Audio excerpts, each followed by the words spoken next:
This year, the market is off to a better start than last year. I'm Tony with Clarkson Santoro, and this is our real estate update for the week of Friday, January 19th. I know that selling or buying a house is stressful and can be very confusing. So we do these weekly videos so that you can know how the market is affecting you as a homeowner, thinking about selling, or as someone who is looking for a house that you'll love to call home. Let's take a look at what the market did this week. This week, the inventory stayed the same at 11 homes. The average asking price dropped a little from $1,760,000 down to $1,691,000. 6 homes went pending this week, which is 3 times as many as last week, with an average asking price on those pending homes of $1,773,000, up from last week's $1,399,000. And 5 homes sold this week, which is 2 more than last week's 3, with an average closing price of $1,727,000, which is up significantly from last week's average price of $1,472,000. So now that we've seen how the market performed this past week, let's talk about the broader trends that provide insights into its overall health and potential future direction. But before we proceed, if you do find this information helpful, you can subscribe so you don't miss out on future updates. And why not share this with a friend as well? Everyone deserves to be in the know about their local real estate market.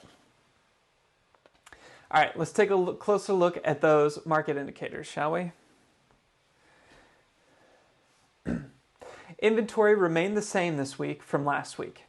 It will likely remain low for the foreseeable future. And the good news about this is that we did have more turnover in inventory compared to last week. Last week there were only 2 homes that went pending. This week we tripled that number to 6.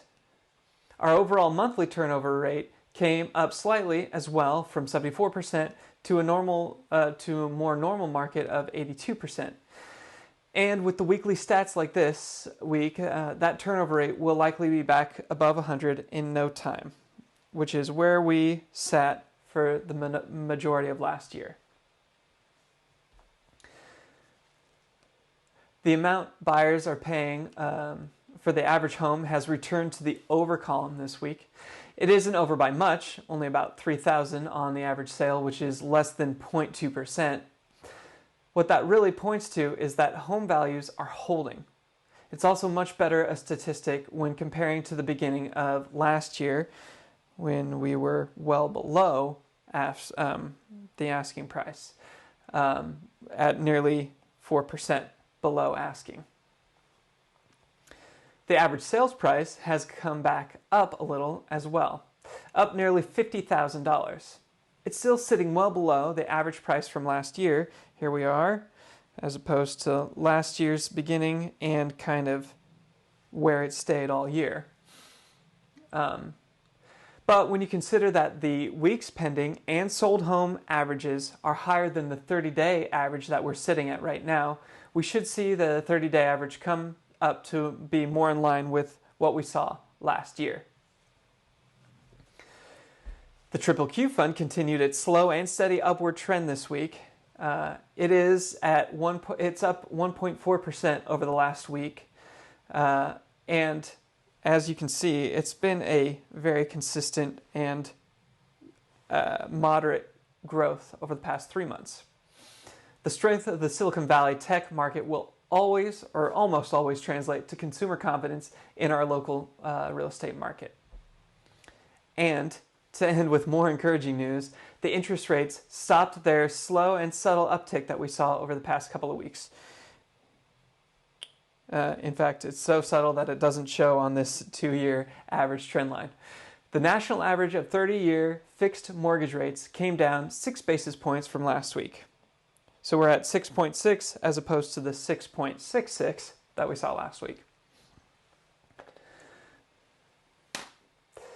This week, the major takeaways are that there aren't really any major takeaways. All in all, it's a slow but steady start to the new year, with the early trends pointing to a potentially hotter spring than we experienced last year. Inventory is remaining low, but the turnover rate got a boost with the weekly pending numbers tripling. Sellers are once again seeing small bidding wars, with one pending sale this week receiving 7 offers, As interest rates fall and the stock market continues to perform, consumer confidence will continue to increase.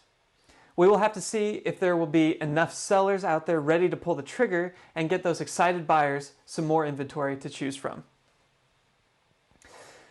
Thank you for joining me for this weekly update. We hope the information helped you understand how our market is impacting your options. Don't forget to hit the subscribe button and ring the notification bell so you stay informed on how the market is shaping up this year. And if you have any questions about how you can navigate the stressful and confusing process of selling or buying, leave a comment down below or reach out to us directly. We're here to help you, guide you every step of the way. Have a safe weekend, and we'll see you next week with a new update.